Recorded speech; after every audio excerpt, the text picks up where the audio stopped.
Welcome back to Garage K. On this episode, I'm at Daikokufuto Parking area and we have a look at an Alto works. And it looks like it's going to have to be modified straight out of the packet, but what's unusual about that?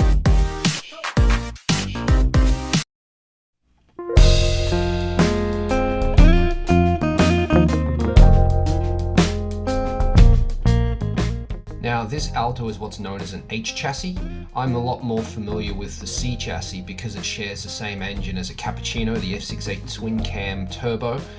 This particular car has a K6A, the same as a EA21R Cappuccino. There are slight differences, but not that much to mention. This is the most modified Alto I've ever seen. So I started filming it and then turned the camera off, started talking to the guy and was like, wait, I should probably film this so that I can remember some of this stuff. And that is the footage that we have. So I hope you enjoy it. Now, I've said it before and I'll say it again, my Japanese is terrible. I edited most of it out, but if I get excited, I forget how to speak basically. My intonation and my pronunciation in this video are terrible. So, sorry, try and enjoy it and ignore my Japanese. Thanks. Wow. Yeah, cooler. K6A. 純正のタービンですか？タービンはこれもさっき言ってたジョーズの。あ、ジョーズのタービン？ベースは HT07？あ、そうです。07? Yeah. ですね。12っていう 4A ってやつですね。あ、4A ね。4A。Now, if you're like me, you don't know that much about turbo, so I'm going to share what I know, and if I get something wrong, write it in the comments, but I'll do my best. Now, we said an HT070412. What does that mean? Well, the HT07-4A is a turbo from Hitachi, and it's normally found on a Wagon R, if I'm not mistaken. But it's a very common upgrade for a Cappuccino or an Alto because you can make 150, 160 horsepower with them. And you don't gain that much lag. Lag is the time that it takes for the turbo to start making boost and start pushing you forward. With the HT0704A, that wait time for the boost to come isn't that long. It's longer than standard, but it's not that long. Now, he said at 12. That's an AR12. The 04A is also available in an AR9, and I think the standard turbo is AR7. Now, let's just have a look at what AR is. AR stands for area over radius. It's defined as the inlet or the compressor housing, the discharge. Non-sectional area divided by the radius of the turbo centerline to the centroid of that area. What? An example, think of an AR as a straw you are trying to blow air through it. The smaller the AR, the smaller the diameter of the straw or air pressure. If you take a coffee straw and try to blow air through it, you quickly reach the flow limits for volume and velocity of the straw air passage.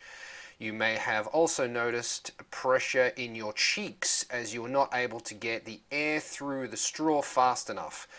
In turbo torque, we call that back pressure, which can be really bad for an engine, especially the quest for higher horsepower. Finding a way to decrease engine back pressure helps promote flow from the cold side of the engine, the intake side, to the hot side.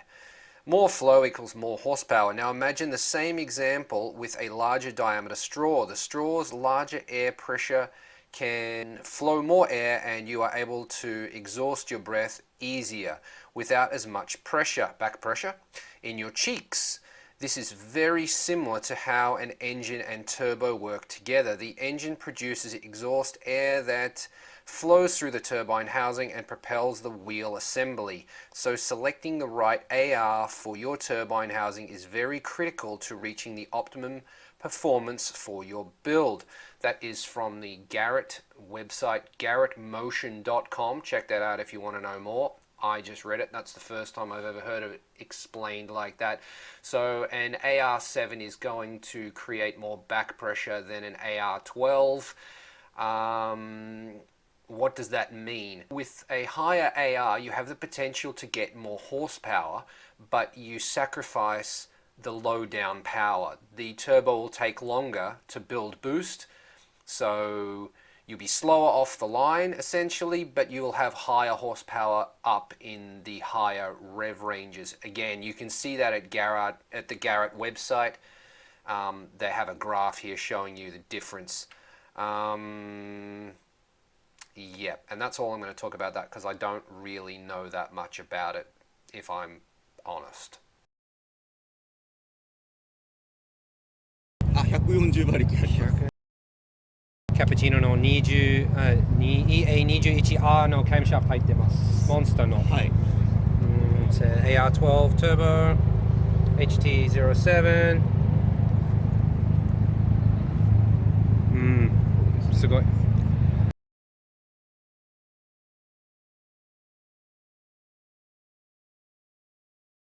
140馬力でドライブシャフトは大丈夫？これない？大丈夫です。全然平気です。ミッションも平気ですね。ただミッションはこの子のその競技者用のクロスに変えてはあります。で家にもう一台ノーマルで取ってある。おー。本当はこれを前置きにしてあげればもう4、5馬力稼げるかなと思いますけど。キャプチーノと同じでインタークーラーはよくない。ちっちゃいすぎ。ちっちゃいんで、もうちょっと大きくしてあげれば、まだまだ速くなる人だけど、これ仕事に行くのに使ってるから毎日乗ってる。毎日乗ってる。ちょっとさすがにそこまでやっちゃうと。最初はミッション？最初はどっちの方が弱い？ミッションかドライブシャフト？この車であんまりドライブシャフトとかミッションが壊れるっていう話はFF 車はあんま聞いたことがないです。そもそも多分強すぎるぐらい強いはずなので。4駆はトランスファーケースがいっちゃいます。そのここの石ころにある。あれが一番最初に行きます。4駆だと。150を超えてきたあたりからやっぱりちょっと怖い。クラッチ蹴ったりはちょっと NG ノットグッズですね。で、あとはこの部品がタイヤのit's a hub ね。ハブがちょっとこれ設計があんまり良くないんで、ここ本当はそのワゴン R のやつとかってここ R の面取りをこうすごく綺麗に R になってるんですけど、これ直角になっちゃってるんで、ここから折れます。パキッてパワーを上げてくるとっていうのがあるんで、ちょっとそれが怖いところですね。多分バッキリと折れちゃいます。そして純正な新品しかないです。強化品はないですね。なんでちょっとそこだけは、まずハイグリップなタイヤを履かないとか、あとはハブナットの緩みとかがないかを毎回点検するようにしてれば予防にはなりそうですけど、今後の解決はちょっと厳しそうです。それはグリップだから割れるかパワーでパワー上げてる車の方がなりやすいのは確か。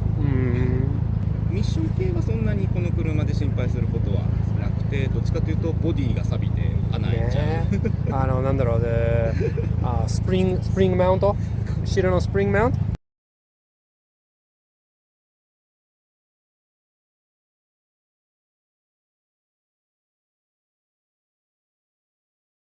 There's a line here. You see it? One time the spring tower actually rusted through and the whole thing sank, so they fixed it at Monster Sport. Monster Sport welded in a new panel for him.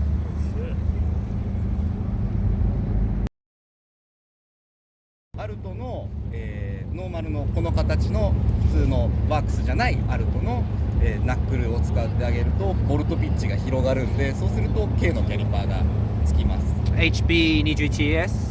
HB21S がこの車は、はい、ただ13インチが履けなくなります純正のウィルは何インチですか？純正は、前期型、最初の型値は13インチで、後期型っていうこの子は14インチ。 Just when you thought it couldn't get any crazier. Fucking all-ins! Hard to see, but there's all-ins in there.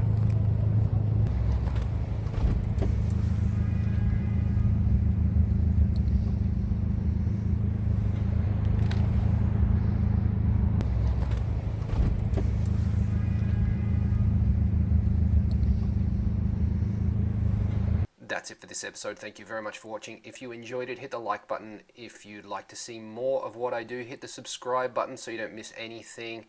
If you learned something today, leave a comment. If you'd like to support the channel, check out www.garagek.com. Pick yourself up a sticker, or you can get your name on the door that is in the intro.